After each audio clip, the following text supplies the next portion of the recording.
Welcome to another edition of Around with Randall, your weekly podcast on making your nonprofit more effective for your community. And here is your host, the CEO and founder of Hallett Philanthropy, Randall Hallett. I'm so grateful to have you join me here on this edition of Around with Randall, and grateful because it's the right time of the year. It's Thanksgiving.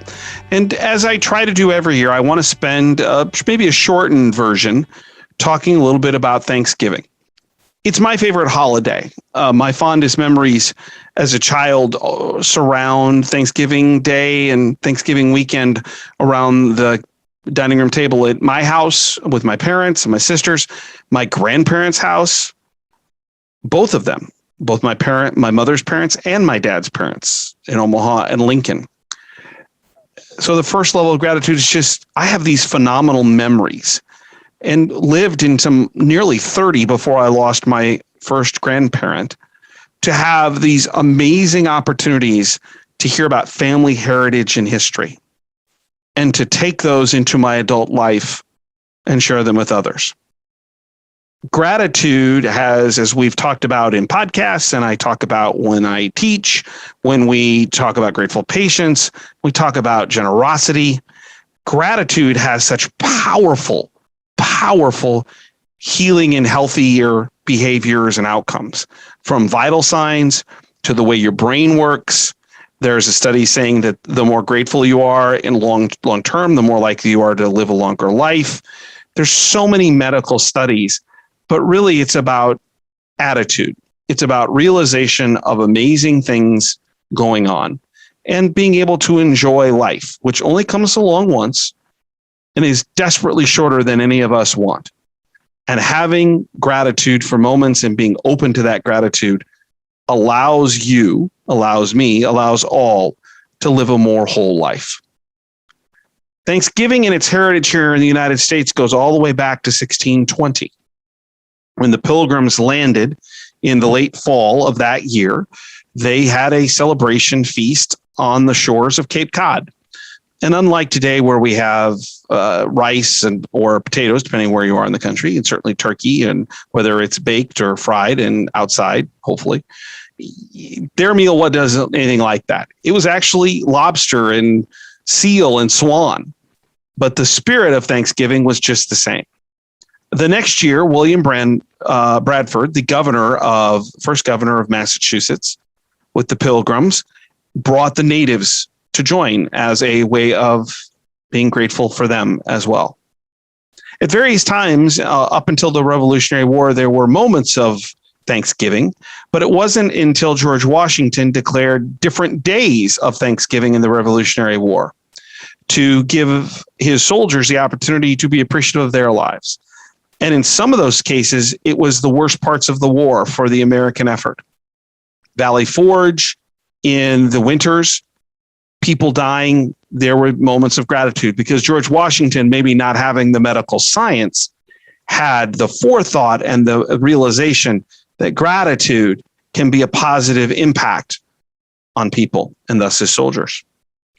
Abraham Lincoln instituted a more regular idea of Thanksgiving in 1863 and really was the first to push the idea of Thanksgiving on the final Thursday at that time of November. And that continued along, growing in popularity until Franklin Roosevelt made an adjustment, kept it in November, but moved to the fourth Thursday in 1939. And in 1941, it became official the fourth Thursday of the month of November as the official Thanksgiving holiday in the United States.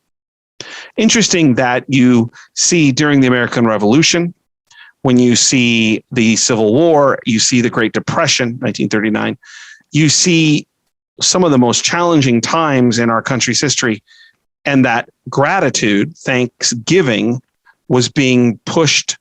And again, the medical science wasn't as good, but leaders knew what gratitude and hope can do to not only the individual spirit or the family spirit, but the collective spirit. So as I look at Thanksgiving, what am I most thankful for? Well, it certainly starts with what happens in my house. I'm thankful beyond belief for my wife and my children. I like to say, and you may have heard if you know me personally, I outkicked my coverage, a football metaphor, when I got married 20 plus years ago. Best thing that ever's happened to me in my lifetime.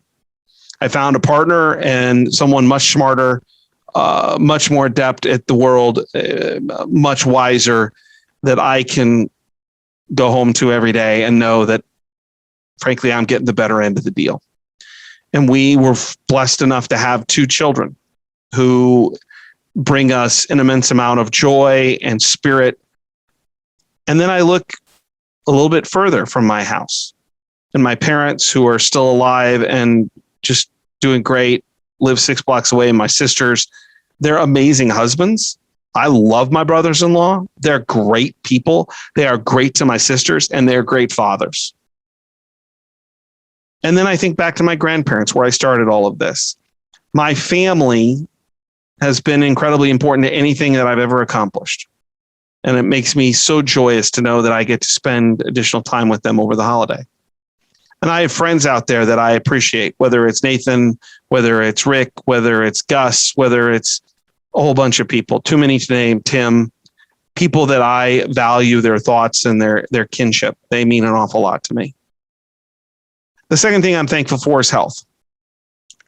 And for many, the pandemic has, I think, made us realize how important health is. And for those of us who have gotten through it in a relatively healthy way and not been as affected by it, it gives you great sense of appreciation of life, because there's been so many people that have been affected. So we should be thankful that we have gotten through, I hope, the worst of COVID-19 and this pandemic as we continue to bring maybe a sense of regularity. I'm not sure we'll ever get back to normal, but maybe regularity in our lives. I think the other thing is that for me in particular, health has additional importance. Those who know me know that we had immense health challenges with our son early on in his life. And to be very candid, he probably shouldn't be here breathing on this earth had it not been for the spectacular assistance care that we received from physicians and nurses in an 18-month journey from about day 6 or 7 of his life to about his 18-month birthday.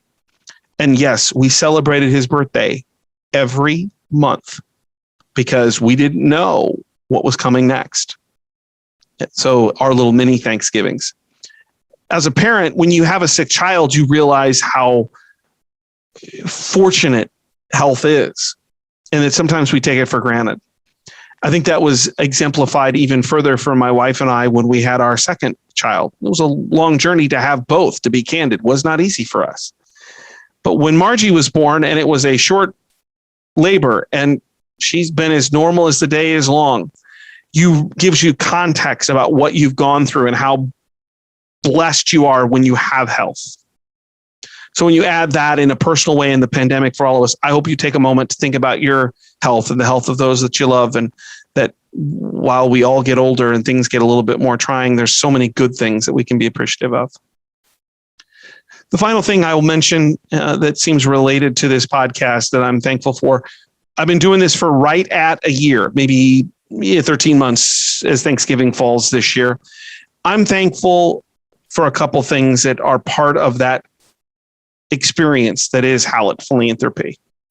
I'm thankful for clients, not for being paid, but I am appreciative that you're paying me, but for the relationships. I get to be a teacher, a mentor, a little bit of an expert, a guide, all kinds of different ways of saying I get to help people. There's no greater joy in my professional life than that. It's not the money. It's the ability to see people grow. I feel like a coach.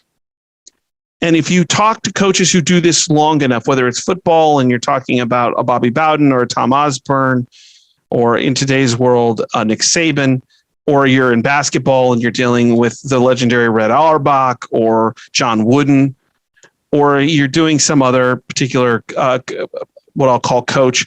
My wife's a classically trained musician. Maybe it's that longstanding musician that taught you the instrument. I think what they'll tell you is it's not the destination, but the journey. It's the ability to help people be what all they could be or want to be. That joy is just so powerful. So I'm appreciative for the relationships, for the people over this last year that I have got to work with, from Canada to the United States to Australia, had a few conversations in Europe. I feel as if I was the winner. And anything that you may have that I did for you pales in comparison to how you made me feel to be helpful. I'm also appreciative and grateful for the journey. It's been interesting. I've got to use my business skills, my legal skills, teaching skills to build out something that I'm awfully proud of. And I'm grateful and thankful for the journey that this has delivered me in the last year. And I'm also thankful for the lessons. What did I learn along the way? This was not perfect. I made more mistakes than you can count, but I learned from those mistakes. And I think that with all the education I have achieved in my life, and that's way too much for any one person, I appreciate that I got to be and do something new all the time, to learn, to become better, to do as Maslow said, to try to be self-actualized, to be okay with who you are, who I am, but realize the shortcomings and the learning opportunities and then jump at those learning opportunities. And I am grateful and thankful for that. In this Thanksgiving, no tactical, except this. I hope you take a second, do whatever it is you do to kind of find a sense of peace, whether that's listen to music or find quiet, do yoga, whatever that is. And take a moment and realize the great Thanksgiving of your life. Personally, professionally, religiously, health-wise, business-wise, professionally, whatever. I want you to realize the great appreciation that is Thanksgiving. And then realize it's not about the turkey and the mashed potatoes and the rice, which I love, or the rolls, but about the moments, the opportunities, and the people that make the difference for you. And if you're listening to this, or if you're a client listening to this, if you're a family member listening to this, if you're a physician or a caregiver listening to this, let me end by saying thank you. I'm grateful for you. No final reminder about the website or blogs or anything else. Just remember what I say every week. Some people make things happen. Some people watch things happen. Then there are those who wondered what happened. Thanksgiving's about people who are trying to find a way to get out of that wondering what happened so that they can be someone who makes something happen for someone else. I can't thank you enough for joining me on this short version of Around with Randall, the Thanksgiving version of the podcast. And we'll get back to a little bit of normal next time, right here on Around with Randall. Happy Thanksgiving. And don't forget, make it a great day.